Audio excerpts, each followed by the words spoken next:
Assalamualaikum warahmatullahi wabarakatuh. Apa kabar sobat sekalian? Jumpa lagi di channel Ram Termuni. Kali ini kita akan membahas berita hangat dan masih hangat diperbincangkan, yaitu tentang capres yang didukung buruh, ya, Ganjar atau Anies. Dan ini berkaitan dengan Hari Buruh, dan ini adalah momen yang pas bagi kaum buruh untuk menentukan siapa yang cocok untuk didukung, ya, sebagai capres. Nah, tentu saja yang didukung, ya, tentu saja siapa yang bisa lebih mensejahterakan, ya. Nah, ini juga momen buruh yang diperingati tiap tahun, dan ini menjadi lebih menarik karena berkaitan atau dekat dengan tahun politik, ya. Jadi siapa yang lebih dekat kepada buruh dan siapa yang lebih mempunyai, ya, ide gagasan untuk lebih mensejahterakan buruh. Bagaimana selanjutnya? Ini sesuai yang dilansir oleh CNBC Indonesia. Langsung saja kita baca dan kita ulas. Siapa sih capres yang didukung buruh, Ganjar atau Anies? Jakarta, CNBC Indonesia. Sosok capres yang direncanakan akan datang pada perayaan May Day dengan buruh di Jakarta siang ini masih misterius. Kabar terbaru, Presiden Konfederasi Serikat Pekerja Indonesia KSPI Said Iqbal mengungkapkan sosok capres tersebut masih tentatif untuk datang. Soal capres yang akan hadir, kami belum dapat informasi yang lebih jelas, masih tentatif. Sampai kemarin pagi masih iya, ungkap Said dalam saat konfirmasi Senin. Sebelumnya, Said Iqbal sudah melakukan rakernas dengan para anggota Partai Buruh Januari 2023 lalu. Partai Buruh memang belum menentukan sikap siapa capres yang akan didukung nantinya. Namun, usut demi usut dari rakernas tersebut, mayoritas anggota Partai Buruh mendukung Ganjar Pranowo sebagai capres. Menurut Said, ini belum keputusan final, masih ada tahapan lanjutan yang harus dilalui Partai Buruh. Ada 3 tahap yang sudah disusun. 1 di Rakernas, Exco Pusat, Exco Provinsi 38 hadir, 457 Exco Kabupaten Kota hadir di Rakernas, ada saya partai hadir di Rakernas. Mereka Januari 2023 lalu sudah selesai keputusan Capres-Cawapres, kata Said saat jumpa pers secara daring Sabtu. Selain Ganjar, ada beberapa sosok lain yang dipilih anggota buruh untuk maju sebagai capres, salah satunya Said Iqbal sendiri. 1. Ganjar, 2. Said Iqbal, 3. Anies Baswedan, 4. Najwa Shihab. Ada 2 calon alternatif, ada Said Iqbal, Najwa Shihab, 2 yang memang sudah beredar. Pak Ganjar terbanyak saat rakernas betul, tapi belum putusan sebutnya.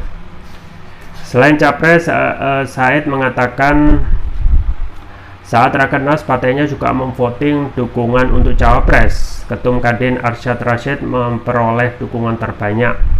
4 cawapres yaitu Arsyad Rashid Ketum Kadin, Said Iqbal Ketum Partai Buruh, Mahfud MD, kemudian Najwa Shihab.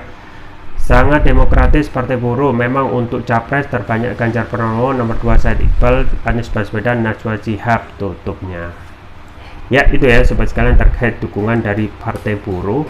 Yang ini juga menarik karena yang disebut juga orang atau sosok yang di luar yang sering disebut, ya, minimal dalam lembaga survei, yaitu Presiden Partai Buruh sendiri, yaitu Said Iqbal dan juga Najwa Shihab, ya. Kalau Ganjar dan Anies itu sudah sering dan menjadi hal yang lumrah, ya, dilakukan dukung-mendukung. Kalau kita melihat fenomena, ya, yang terjadi terkait dengan bagaimana masalah buruh, yaitu kurang lebih berbicara masalah kesejahteraan, dan ini memang menjadi hal yang sangat sangat krusial karena tahun demi tahun berganti, termasuk juga presiden, ya, juga berganti, tetapi bagaimana kehidupan buruh itu tidak kunjung bisa disebut mendapat status sejahtera, ya. Jadi kalau kita melihat ini menarik juga karena berdekatan dengan tahun politik, ya, tahun dimana di sana ada pesta untuk pemilihan capres dan cawapres. Dan tentu saja kalau kita melihat dukungan dari kaum buruh itu sangat luar biasa besar gitu ya. Dan kaum buruh saat ini memang jauh dari kata sejahtera, dan itu yang terus-menerus diperjuangkan oleh mayoritas yang memperjuangkan bagaimana buruh itu bisa maju dan juga sejahtera. Dan kalau kita melihat sosok yang digadang-gadang untuk bisa memenuhi ya harapan dari kaum buruh ya, tentu saja yang bisa memberikan perubahan ya. Saat ini yang digadang-gadang membawa ataupun dipersepsikan membawa sosok perubahan ya cuma Anies gitu ya. Kalau Ganjar kita ketahui dari PDIP dan the ruling party yang sudah berkuasa ataupun direpresentasikan ya dua periode kepemimpinan, yaitu Presiden Jokowi ya. Kalau Ganjar ya kurang lebih akan sama ya, melanjutkan apa yang sudah dijalankan ataupun kebijakan yang sudah dilaksanakan oleh Presiden Jokowi. Nah, bagaimana dengan sosok yang dielulukan oleh kaum buruh, yaitu Ganjar Pranowo ya. Meskipun belum final apa yang juga disampaikan oleh Said Iqbal sebagai presiden buruh ya, tetapi ini bisa berubah ya, tergantung konstelasi yang ada ya. Nah, bagaimana dengan Ganjar yang unpredictable ya, justru malah dijadikan nomor 1 urutan pertama oleh partai buruh untuk dijadikan capres yang akan didukung ya. Apakah Ganjar memiliki track record ataupun rekam jejak yang bagus dalam mengelola ataupun membuat ya kehidupan kaum buruh itu lebih baik ya, kita bisa lihat rekam jejak.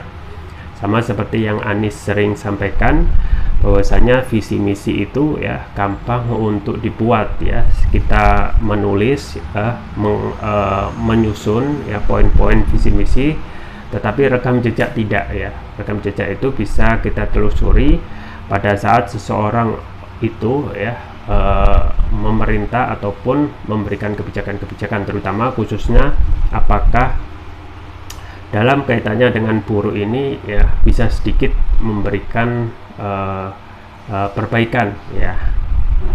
Karena kalau benar-benar memberikan perubahan yang signifikan ya, itu akan sangat sulit sekali, karena sistem ya, kembali lagi sistem ini yang saat ini tidak memungkinkan untuk bisa memberikan kesejahteraan yang layak ya untuk kaum buruh. Nah, bagaimana dengan Ganjar yang kadang-kadang ya didukung dan mendapatkan proporsi nomor 1 ya oleh kaum buruh ya. Nomor 1 Ganjar, nomor 2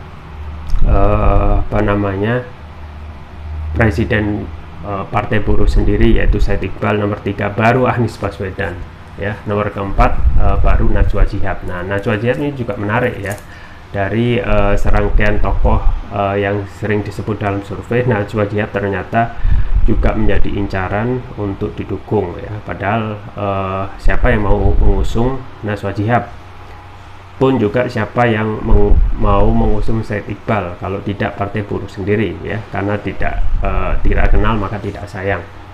Nah, saat ini kalau kita melihat rekam jejak Ganjar Pranowo yang dijadikan nomor 1 ya, pilihan dari Partai Buruh, ini juga menjadi tanda tanya gitu ya, kriterianya apa ya, karena dari dulu hingga saat ini ya menjadi untuk permasalahan kaum buruh adalah masalah kesejahteraan. Dan dalam sosok Ganjar dan juga Anies ini juga bisa dinilai gitu ya, apakah dalam masa kepemimpinan Ganjar ya sebagai Gubernur Jawa Tengah sukses mengangkat minimal mayoritas masyarakat di Jawa Tengah untuk kondisi ekonominya lebih maju ya, dibandingkan dengan Anies ya. Anies memang masih 1 periode gitu ya.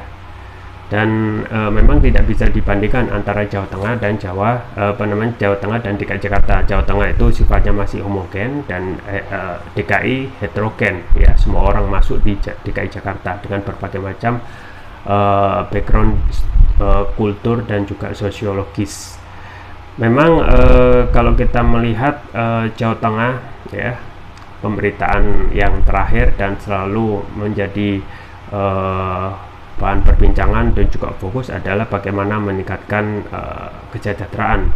Ternyata hal-hal yang dicari-cari oleh kita semua, ya, ataupun yang jadi fokus yaitu terkait masalah ekonomi juga masih bermasalah, ya.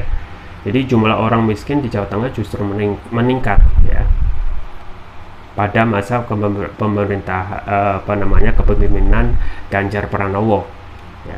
Jadi ini juga menjadi bahan pertimbangan seharusnya apa yang menjadikan Partai Buruh itu menjadikan sosok Ganjar itu nomor satu untuk menjadi incaran untuk didukung di Pilpres 2024. Karena ini persoalan yang seharusnya bisa jadikan nilaian, yaitu bagaimana mengentaskan kemiskinan di provinsi wilayah kepemimpinannya masing-masing, ya. Ganjar di Jawa Tengah, kemudian juga Anies di DKI Jakarta, ya. Memang kalau melihat track record, ya, tidak bisa yaitu menghadapi permasalahan yang sulit, ya, di sistem ini sehingga bisa menuntaskan kemiskinan setuntas-tuntasnya, ya, karena sistem, gitu, ya. Apalagi kalau kita melihat Jawa Tengah, ya, Ganjar Pranowo jangankan dikritik oleh orang lain, dikritik juga oleh internal dari PDIP, yaitu Trimed, ya, Trimedia Panjaitan. Apa sumbangsi ataupun prestasi Ganjar, ya, coba bayangkan. Dan ini hal yang biasa kalau dikritik, tetapi hal yang menarik yang mengkritik yang keras juga dari internal, yaitu Trimed, anggota DPRD, gitu, ya, DPR, gitu, ya. Jadi angka di kemiskinan di Jawa Tengah masih bermasalah, masih tinggi, ya.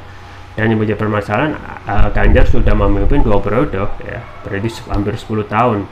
Dan ini tentu saja akan selesai ketika Ganjar sudah dipastikan sudah ditunjuk, ya, dinaikkan penugasannya jadi dari Gubernur Jawa Tengah menjadi presiden, ya.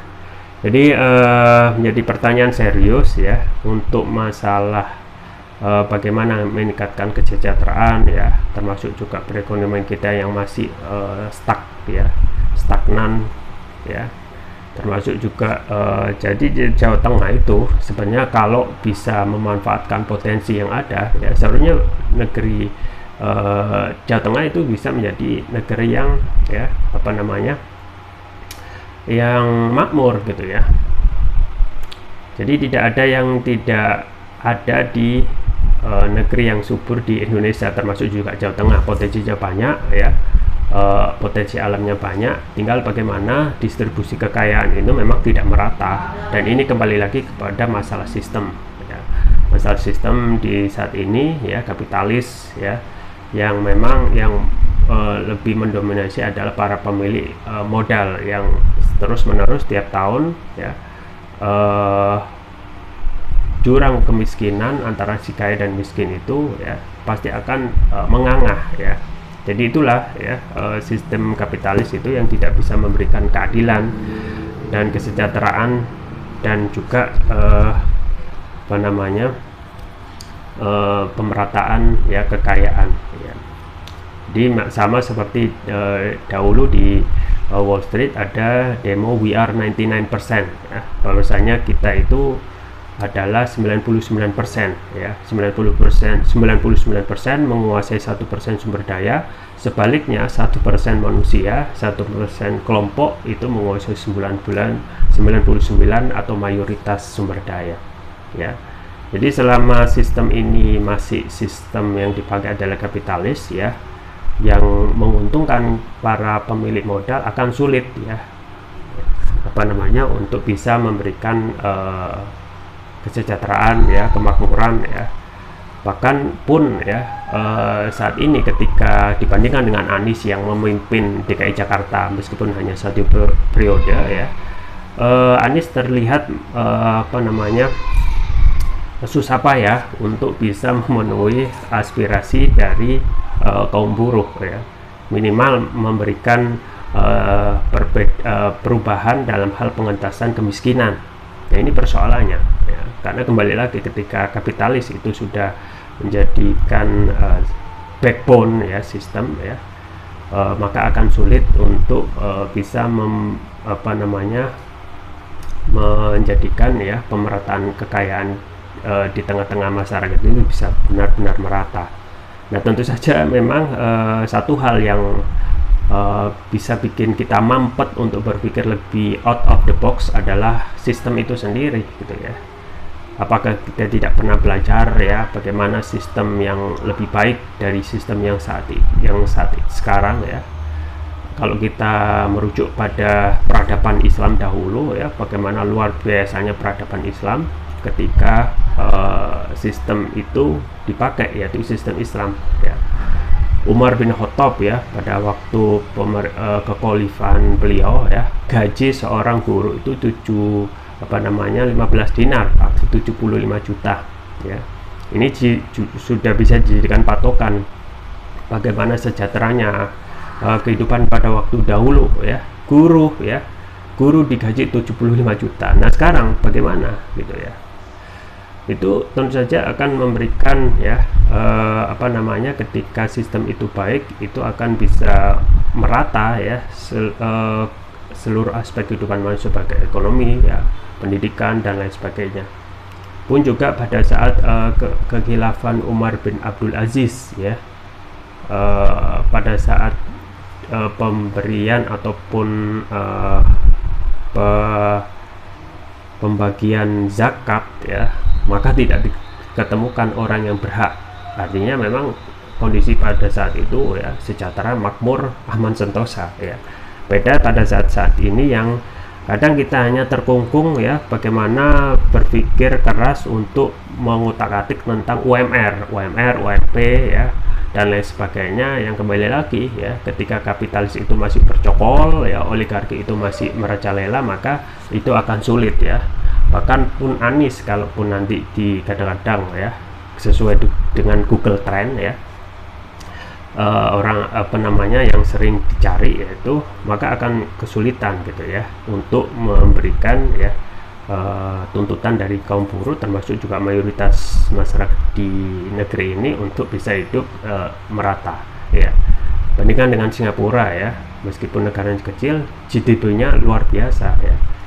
GDP-nya berkali-kali lipat dan hampir bisa sama dengan GDP ya Jerman gitu ya. Jadi negara kecil yang mampu bisa bertahan dan menaikkan potensi negerinya dan bisa memberikan ya sedikitnya GDP ataupun pendapatan yang merata ya. Pun juga di negara Timur Tengah ya, bagaimana negara yang sebenarnya tandus ya, tetapi dengan hasil minyaknya yang luar biasa bisa memberikan kesejahteraan ya. Dan rata-rata ketika mereka tidak mampu ya, negara tidak bisa memberi pekerjaan, maka negara akan memberikan ya tunjangan ya, yang belum menikah atau maupun yang ingin menikah lagi ya, itu akan diberikan fasilitas oleh negara ya. Rata-rata di Timur Tengah seperti itu ya, di Qatar ya dan di negara Timur Tengah yang lain. Jadi permasalahan kita juga ingat bahasanya problem atau the common enemy, yaitu korupsi kita yang merajalela luar biasa. Bagaimana apa yang disampaikan oleh Mahfud MD ya, satu institusi saja itu kalau bebas korupsi, misalnya dinas gitu ya, itu bisa memberikan uang kepada setiap kepala itu 20 juta per bulan ya. Bayangkan bagaimana kalau di Indonesia ini bebas dari korupsi, maka bisa dipastikan dengan kebijakan kepolitik ya dari penguasa itu rata-rata setiap manusia itu bisa mendapatkan penghasilan yang bisa mensejahterakan. Dan ini memang akan menjadi PR ke depan ya di tahun politik ini, apakah Ganjar ataupun Anies itu bisa dilihat dari rekam jejaknya yang bisa dijadikan pijakan untuk jadikan pilihan. Itu saja bisa saya sampaikan, semoga bermanfaat. Jangan lupa like, share, dan subscribe. Sampai jumpa lagi. Wassalamualaikum warahmatullahi wabarakatuh.